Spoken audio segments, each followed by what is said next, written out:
Comment tout a commencé? Conte pour grands et petits de Christophe de la famille Itier. Sur une planète vivait un peuple merveilleux. D'apparence humaine, leurs corps étaient bien plus beaux et fluides que les nôtres. On pouvait discerner autour d'eux un halo de lumière, d'énergie. La grandeur de cet halo variait selon les individus et l'état d'harmonie dans lequel ils se trouvaient. Ce peuple possédait certaines capacités que nous jugerions extraordinaires, mais qui, à leurs yeux, semblaient naturelles. Par exemple, ils maîtrisaient la lévitation, c'est-à-dire la capacité de se déplacer sans toucher terre par la seule force de leur esprit. Mais la plupart du temps, ils préféraient marcher pieds nus dans les grandes forêts et les prairies qui recouvraient l'essentiel des terres afin de sentir l'herbe sous leurs pieds et s'ancrer à cette terre qu'ils aimaient tant. Cette capacité leur permettait aussi de déplacer des objets à distance sans l'aide d'une machine quelconque. D'ailleurs, il n'existait aucune machine sur ce monde. À quoi leur aurait-elle servi? Ils communiquaient entre eux par télépathie. Cette technique consiste à se connecter dans son cœur à la personne avec qui on veut communiquer, puis à lui envoyer un message en pensée et attendre la réponse.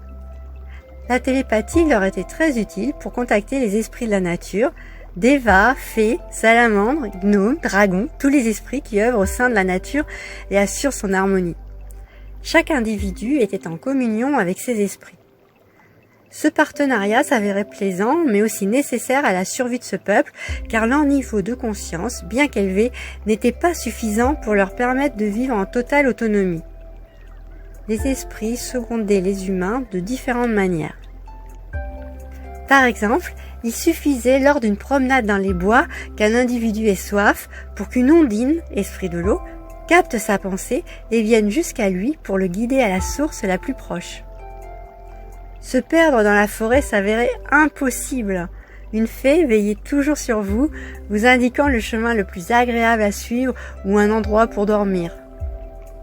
Ce peuple se nourrissait parfois de fruits et de légumes, mais leur principale nourriture se composait d'énergie solaire.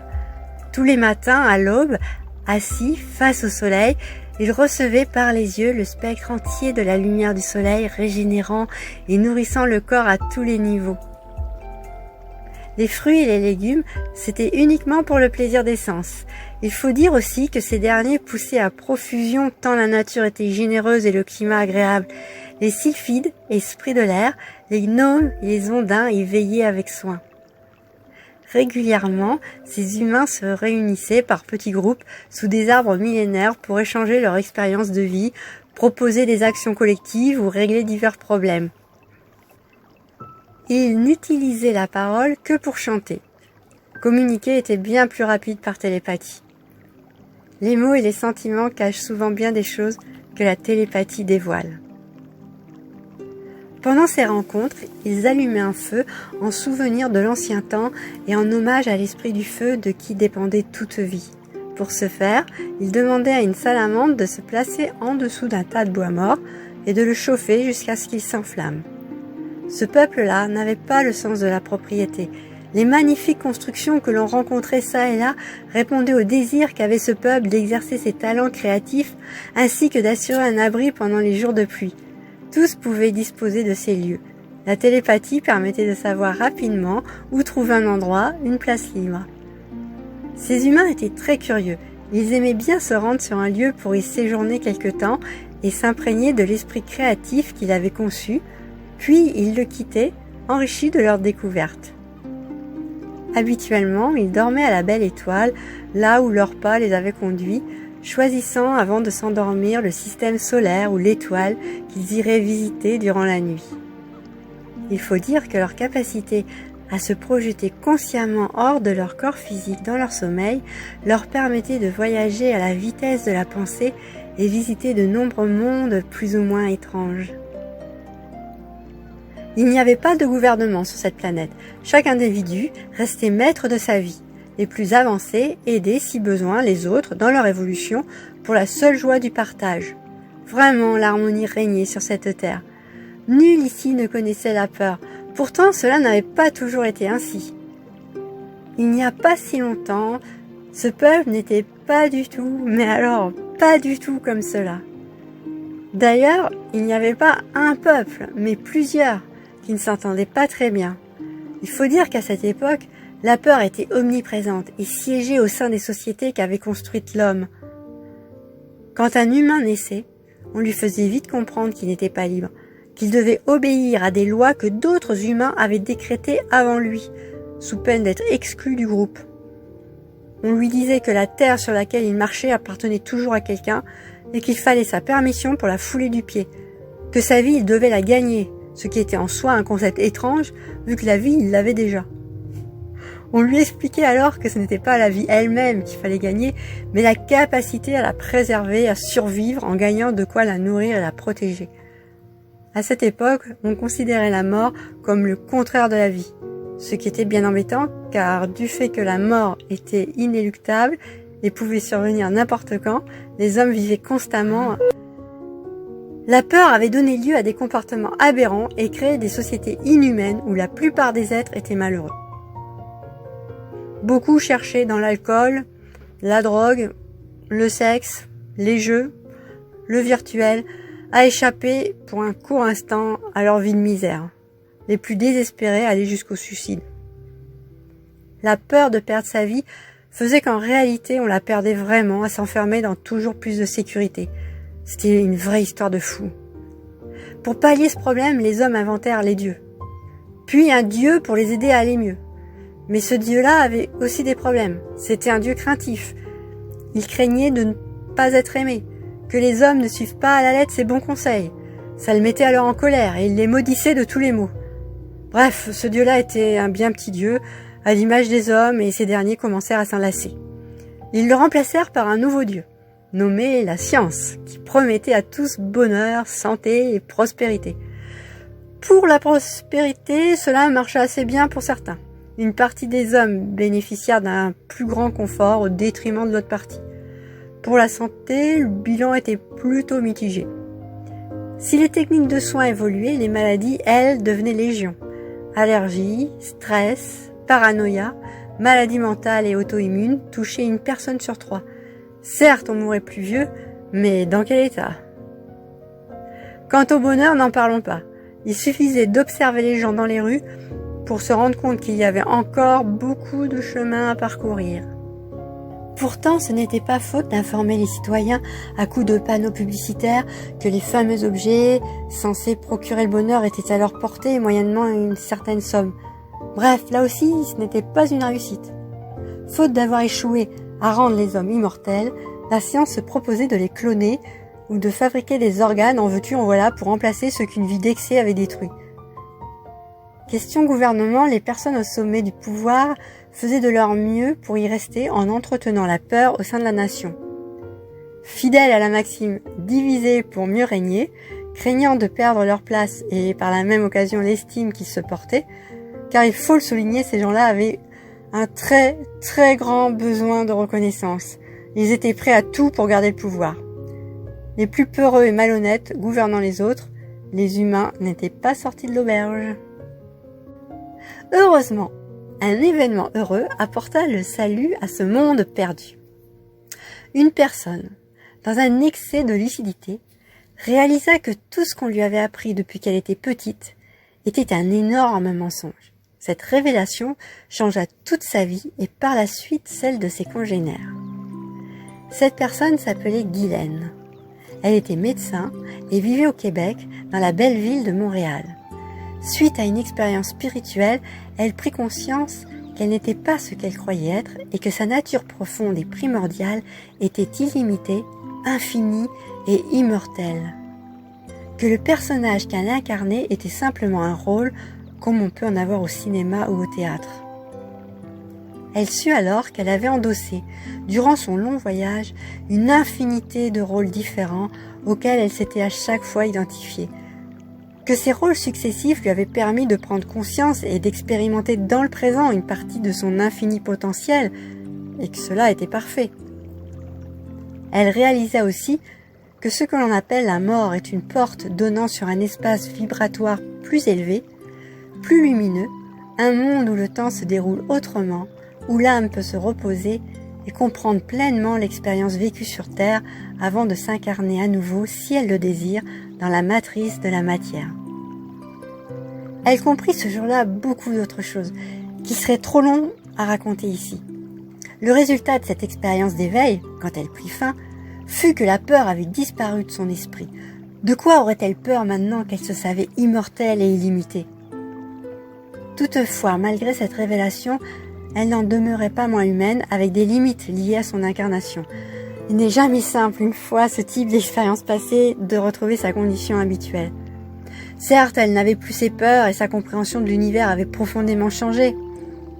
Cependant, son personnage, son identification, sa conscience mi-animale, mi-humaine avait acquis beaucoup de force de vie en vie et n'était pas prêt à accepter de lâcher son influence aussi facilement.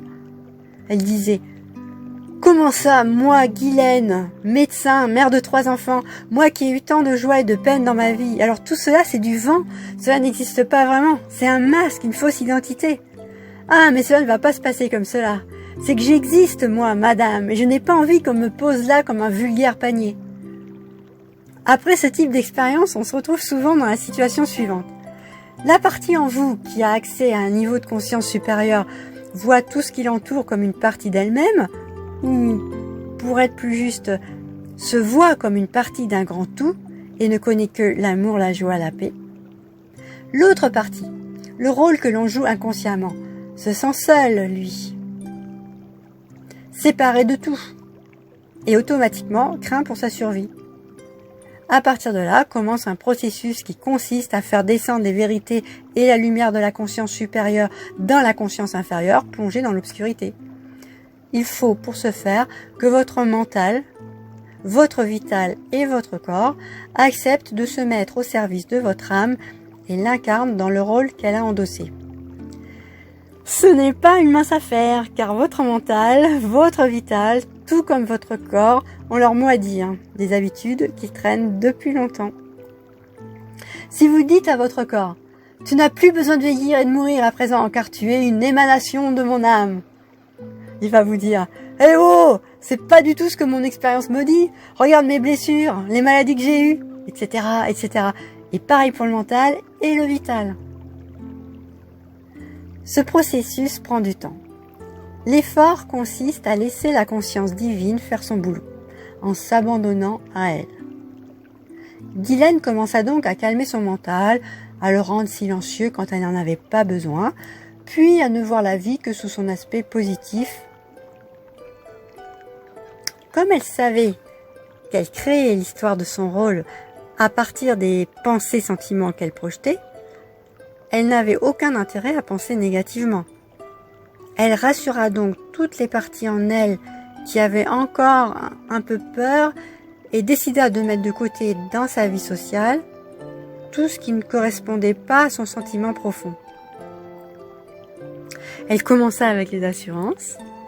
Les assurances sont bonnes pour les gens qui craignent de perdre ceci ou cela, pour ceux qui n'ont pas foi en la vie, ceux qui ignorent qu'ils créent leur destin. Vu que ce n'était plus son cas, elle résilia toutes ses assurances. Est-ce qu'un être divin paye des impôts? Non! Alors, plus d'impôts. Elle était bien sûr d'accord pour s'associer à d'autres personnes à la création d'infrastructures pour le bien commun. Mais l'argent qu'elle donnait aux impôts servait à bien d'autres choses. Rembourser une dette illégitime à des financiers véreux, financer un système médical mafieux, payer des armes destructrices à l'armée, entretenir une éducation obsolète où l'on formate des enfants à être de bons consommateurs, mais surtout payer des politiques qui entretiennent le mensonge et la corruption. Non, elle ne pouvait plus participer à ce carnage et de fil en aiguille, Guylaine se défit de tout ce qui ne correspondait plus à sa vision d'une vie libre et responsable. Très vite, son comportement créa un mouvement autour d'elle. Intrigués, les radios l'interviewèrent, lui posant 1000 questions. Tout ce bruit alerta le gouvernement du Québec qui décida de la mettre en prison, sous prétexte qu'elle ne payait plus ses impôts. En réalité, il n'était pas question qu'il laisse une bonne femme parler de la sorte et remettre en question tout le système établi. Guylaine les laissa faire. À quoi bon lutter contre les peurs? Cela ne sert à rien. Il faut plutôt les rassurer, leur envoyer de l'amour, c'est ce qu'elle fit à ses opposants.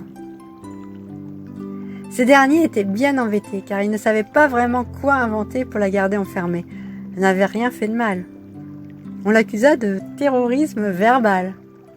À son procès, le procureur tint ses propos. « Vous vous rendez compte, madame, si tout le monde suivait votre exemple, ce serait le chaos. » Sur quoi elle répliqua « Si vous aviez des yeux pour voir, monsieur le procureur, vous vous apercevriez que c'est déjà le chaos et que si tout le monde agissait comme moi dans l'état de conscience qui est le mien, il y a de fortes chances que vous seriez très vite au chômage. » Le procureur, bien que soufflé, ne s'en laissa pas compter pour autant. Et la notion de propriété, chère madame, niez-vous aussi ce principe essentiel sur lequel notre civilisation est construite ? Nous ne sommes propriétaires de rien, cher monsieur, répliqua Guylaine. La preuve, nous n'emportons rien en quittant ce monde, même ce corps, je dois le rendre à la terre qui me l'a donné. Beaucoup de maux seraient évités si nous n'étions propriétaires de rien. Ce principe est la cause des guerres, d'inégalités, d'esclavage, d'abus de pouvoir, de violence. Il est basé sur un manque de foi en notre divinité, en la vie. Notre sentiment de manque nous oblige à vivre cette expérience dans la matière pour se rendre compte que la vie n'est qu'abondance et survient à tous nos besoins. Vous voyez, monsieur le procureur, monsieur le juge, je comprends que vous ne puissiez saisir mes propos. Votre discernement est embué par les peurs ancestrales qui vous habitent, et ce que je tente de faire aujourd'hui vous déstabilise, vous oblige à voir ces peurs-là en face, ce qui n'est jamais agréable. Pourtant, si vous osez, ne serait-ce qu'une minute, regardez au plus profond de vous, je vous assure que nous rigolerions ensemble de cette scène de procès. À la suite de cet épisode, le juge proposa à Guylaine de la remettre en liberté surveillée à la condition qu'elle ne quitte pas la ville de Montréal et qu'elle s'engage à se faire implanter une puce électronique sous la peau. Guylaine était au courant de cette puce que le gouvernement cherchait à imposer à la population. Il avait d'abord rendu obligatoire le puçage de tous les animaux d'élevage, puis des animaux de compagnie. Ensuite, ce fut le tour des prisonniers et des enfants courant le risque d'être kidnappés. Petit à petit, l'idée que ces puces puissent simplifier la vie avait fait son effet. Et aujourd'hui, les autorités étaient sur le point de proposer à toute la population de porter une puce sur soi, vantant tous ses avantages. Plus besoin de carte d'identité, de carte bancaire, de carte vitale, plus besoin d'espèces trébuchantes. Avec les puces, il suffirait de passer sa main devant une borne électronique pour payer ses achats ou se faire identifier. Avec elle, plus personne ne pourrait se perdre ou se faire enlever. La population pourrait dormir tranquille. Big Brother veillerait sur elle. Ce qui n'était pas dit, bien entendu, c'est que la puce permettrait aussi un contrôle total de ses porteurs. On pourrait émettre à travers elle certaines ondes qui auraient pour effet soit de vous perturber, soit de vous rendre docile comme un mouton. Le rêve de tout gouvernement. Autre avantage, il était aussi possible de l'éteindre à distance, ce qui coupait le porteur de toute possibilité de s'identifier ou d'accéder à ses comptes bancaires. Quant au risque d'enlèvement, ce dispositif pousserait automatiquement le kidnappeur à amputer la victime de la partie du corps où la puce serait insérée afin qu'elle ne puisse être repérée, ce qui aggraverait l'affaire. Guylaine refusa bien entendu de porter une puce et le juge n'eut d'autre solution que de la remettre en prison. Cependant, la nouvelle de ce procès avait fait grand bruit. Une personne avait réussi à filmer avec son portable la majorité du débat et l'avait diffusé sur Internet. Les réactions dans le monde furent nombreuses, et plus importante encore fut le nombre de personnes qui, écœurées par cette injustice, décidèrent d'agir. Partout, des groupes se constituèrent, discutant et réfléchissant aux propos que Guylaine tenait dans ses premières interviews. Des vidéos furent diffusées sur Internet, ce qui déclencha une prise de conscience sans précédent. Dans chaque ville, chaque village, des personnes décidèrent de changer de vie et de suivre l'exemple de Guylaine. Au début, ce fut difficile car, par l'intermédiaire des médias, le gouvernement tentait de diaboliser ces gens-là, leur mettant sur le dos tous les maux de la société. Pourtant, l'attitude d'amour désintéressée de ces personnes, les actions positives, laissaient perplexe le gros de la population qui ne savait plus qui croire. Avec le temps, fatigué des mensonges du gouvernement et séduit par l'attitude courageuse et enthousiaste de ce mouvement émergent, beaucoup se rallièrent aux fans de Guylaine. On décréta une grève générale dans tout le pays, le temps de réfléchir et de se réorganiser pour suivre une nouvelle direction. Une effervescence incroyable régnait au sein de la nation. L'espoir ressurgit dans le cœur de chacun. Bien sûr, le gouvernement abdiqua et Guylaine fut relâchée. Elle devint le symbole vivant de ce nouvel élan de vie. L'énergie engendrée par cette nouvelle pensée eut une conséquence inattendue. Un nombre important de personnes s'éveillèrent à cette nouvelle conscience dont parlait Guylaine. Cet éveil fit boule de neige. 3 jours plus tard, toute la population s'était réveillée. La vague se répandit dans le monde et rien ne put l'arrêter. C'est ainsi que commença la nouvelle vie des habitants de la Terre, une vie en harmonie avec la nature et les esprits qui la gouvernent. Aujourd'hui, Guylaine est partie.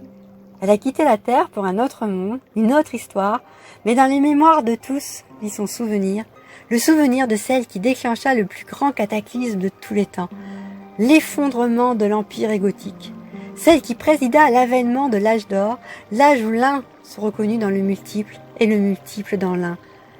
Que l'unique but soit de te réveiller. Christophe, fils de Louis et de Marie de la famille Itier.